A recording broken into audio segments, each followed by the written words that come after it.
சட்டமன்ற தேர்தல் பொறுப்புகளில் இருந்து விலகும் அண்ணாமலை. அடுத்த நாளே 2ஆம் கட்ட தேர்தல் வாக்குறுதிகளை அறிவிக்கும் எடப்பாடி பழனிசாமி. அண்ணாமலை தேர்தல் பொறுப்புகளில் இருந்து விலகுகிறாரா இல்லை விலக்கப்படுகிறாரா? டெல்லியில் சிக்கிய அண்ணாமலை ஃபைல்ஸ் தான் இதற்கு காரணமா? இல்லை எடப்பாடி பழனிசாமிக்கு அண்ணாமலை போட்ட ஸ்கெட்சா? என்டிஏ கூட்டணியில் உருவாகுகிறதா புதிய கட்சி? எல்லா கேள்விகளுக்கும் பதிலை விரிவாக பார்க்கலாம். Welcome to Mathimugam decode. நான் இசை.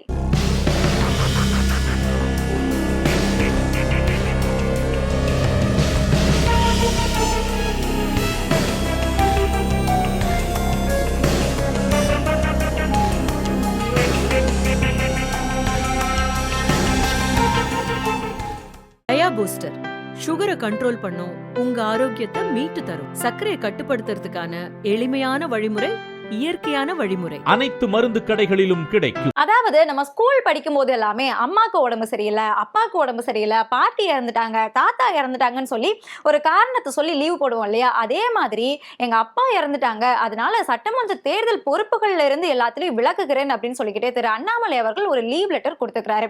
இதுக்கு காரணம் என்ன? தேர்தல் பொறுப்புகள்ல இருந்து மட்டும்தான் விலகுகிறாரா, இல்ல பாஜக விட்டே மொத்தமா போறாரா, இல்லைன்னா தனி கட்சி ஏதாவது ஆரம்பிக்க போறாரா? எடப்பாடி பழனிசாமி தான் அண்ணாமலை விலகுறதுக்கு காரணமா, இல்லனா ஏதோ டெல்லியில ஃபைல்ஸ் ஏதோ சிக்கிருக்காமே அதுதான் அண்ணாமலை விலகுறதுக்கான காரணமா, இல்ல விலக்கப்பட்டிருக்காரா? இப்படி எந்த கேள்வி கேட்டாலுமே அதற்கு பதில் என்னன்னா இல்லை. ஏன்னா கழுத கெட்டா குட்டிச்சவர் அப்படின்னு சொல்லுவாங்க இல்லையா? அந்த மாதிரி அண்ணாமலைக்கு பாஜகவை விட்டா வேற வழி கிடையாது, தமிழக பாஜகவுக்கு அண்ணாமலையை விட்டா வேற வழி கிடையாது அப்படிங்கிற ஒரு சூழ்நிலையை உருவாக்கணும் அப்படிங்கிறது தான் அண்ணாமலையோட மாஸ்டர் பிளான் அப்படின்னே சொல்லலாம். ஏன்னா இந்த தேர்தல்ல என்டிஏ கூட்டணி ஜெயிக்காது அப்படிங்கிறது அண்ணாமலைக்கு நல்லாவே தெரியும். அதை விட்டுட்டு இந்த பாஜகவை விட்டு விலகிறது, இல்லைன்னா தனி கட்சி ஆரம்பிச்சு இந்த 4 வருஷமா சேர்த்து வச்சிருந்த காசை எல்லாத்தையுமே நாசமாக்குறது அப்படின்னு சொல்லிட்டு தன்னோட தலையில தானே மண்ணள்ளி போடுறதுக்கு அண்ணாமலை ஒன்னும் தற்குறி கூட்டத்தை சேர்ந்தவர் கிடையாது. இன்னொரு பக்கம் பார்த்தோம் அப்படின்னா இந்த தேர்தலில் என்டிஏ கூட்டணி தோத்ததுக்கு அப்புறமா ஒருவேளை அண்ணாமலை இருந்திருந்தார் அப்படின்னா இந்த தேர்தலை நம்ம ஜெயிச்சிருக்கலாம், அண்ணாமலை இருந்திருந்தா இந்த தோல்வி நமக்கு வந்திருக்காது, அண்ணாமலை இல்லாததுதான் நம்ம தோத்து போறதுக்கு காரணம் அப்படிங்கிற ஒரு பேசு பொருளை உருவாக்கணும் அப்படிங்கிறது இவரோட ராஜதந்திரம். இந்த ராஜதந்திரத்தை செயல்படுத்துறதுக்காக பின்னாடி இருந்து தன்னோட ஆதரவாளர்களை வச்சு இந்த என்டிஏ கூட்டணியை தோற்கடிக்கிறதுக்கான வேலைகளையுமே அண்ணாமலை செய்ய போறதாவும் ஒரு தகவல் வந்துட்டு இருக்கு. இதை தாண்டி அண்ணாமலை தேர்தல் பொறுப்புகள்ல இருந்து விலகுறதுக்கு பல காரணங்கள் நம்ம அரசியல் வட்டாரங்களில் பேசப்பட்டு வருது. அது என்ன அப்படின்னு சொல்லிட்டு பார்க்கலாம். வரக்கூடிய சட்டமன்ற தேர்தலில் 234 தொகுதிகளுக்குமே சேர்த்து 72 பொறுப்பாளர்களை பாஜகவோட மாநில தலைவர் நயினா நாகேந்திரன் வந்து நியமனம் செஞ்சிருக்காரு.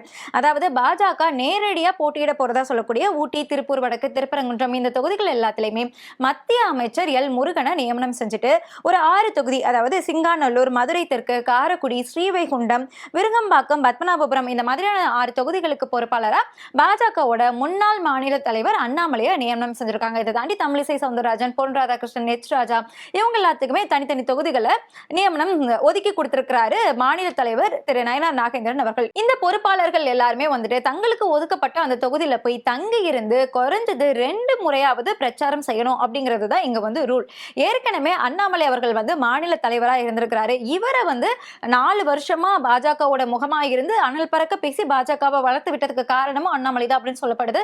கடந்த தேர்தலில் வந்து 11% வாக்குகள் பாஜகவுக்கு கிடைக்கிறதுக்கு அண்ணாமலை தான் காரணம். அண்ணாமலை இல்லைன்னா இந்த வாக்குகள் வந்து வந்திருக்கிறாரு அப்படிங்கிற ஒரு நிலை இருக்கும்போது வெறும் 6 தொகுதிகளை மட்டுமே கொடுத்து இந்த 6 தொகுதிகளுக்குள்ள அண்ணாமலையை முடக்க பார்க்கிறாங்களா பாஜக அப்படிங்கிற ஒரு விரக்தியில அண்ணாமலை தேர்தல் பொறுப்புகள்ல இருந்து விலகிக்கிறதா ஒரு காரணம் இருக்கு. ரெண்டாவது, அண்ணாமலை மாநில தலைவரா இருக்கும்போது, தமிழக பாஜகவோட மாநில தலைவரா இருக்கும்போது பாஜகவை பிரதான கட்சியா காட்டணும் அப்படிங்கிறது அண்ணாமலையோட ஒரு விருப்பம். இது நார்மலா மாநில தலைவருக்கு இருக்கக்கூடிய ஒரு நல்ல ஒரு ஆசைதான். ஆனா அதுக்காக அதிமுக கூட முரண்பட்டு ஒரு மிகப்பெரிய போரை வந்து நடத்திட்டு இருந்தார். ஏன்னா அதிமுக வந்து பிரதானமா இருக்கு, அந்த இடத்த தமிழகத்துல பாஜக பிடிக்கணும், இதுக்கு அதிமுக தான் முட்டுக்கட்டையா இருக்கு. சோ அதிமுக கூடயும் அதிமுகவோட பொதுச் செயலாளராக இருக்கக்கூடிய எடப்பாடி பழனிசாமி கூடயும் ஒரு மிகப்பெரிய போரே போயிட்டு இருந்தது. ஆனா அண்ணாமலையோட பேச்சை கேட்காம அதிமுகவை மறுபடியும் என்டிஏ கூட்டணிக்குள்ள சேர்த்தது இன்னொரு காரணம், அதாவது 2வது காரணம் அப்படின்னு சொல்லப்படுது. இது காரணமா தான் மாநில தலைவராக இருந்த அண்ணாமலையை அந்த பதவியில இருந்து நீக்கம் செஞ்சிருந்த பாஜக. அதுக்கு நிகரா அதே அளவிலான தேசிய அளவிலான ஒரு பொறுப்பை தரோம் அப்படின்னு சொல்லி பாஜக தலைமை அண்ணாமலையை ஏமாத்தி வச்சிருந்தது.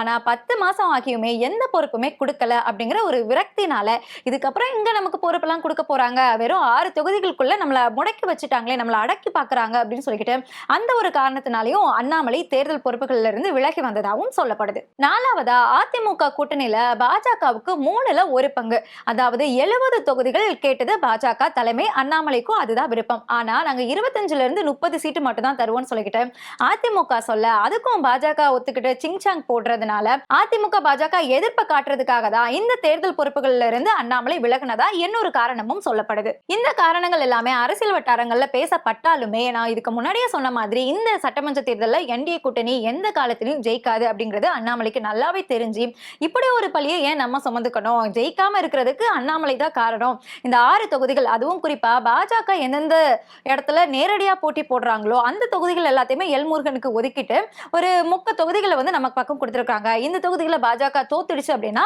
அந்த பழியும் நம்ம மேலதான் தூக்கி போட்டு சுமப்பாங்க. சோ இது எல்லாத்தையுமே நம்ம வாங்குறதுக்கு பதிலா இந்த தேர்தல் பொறுப்புகள்ல இருந்து விலகிக்கலாம் அப்படிங்கிறது தான் அண்ணாமலையோட மாஸ்டர் பிளான். இதுக்கு முன்னாடியே சொன்ன மாதிரி அதே மாதிரி தனிக்கட்சி ஆரம்பிக்கிறதும் அதுக்கேற்ற ஒரு தற்குறியாலும் அண்ணாமலை கிடையாது. தனிக்கட்சி ஆரம்பிக்கிற முடிவும் இப்போ அண்ணாமலை கிட்ட இல்ல.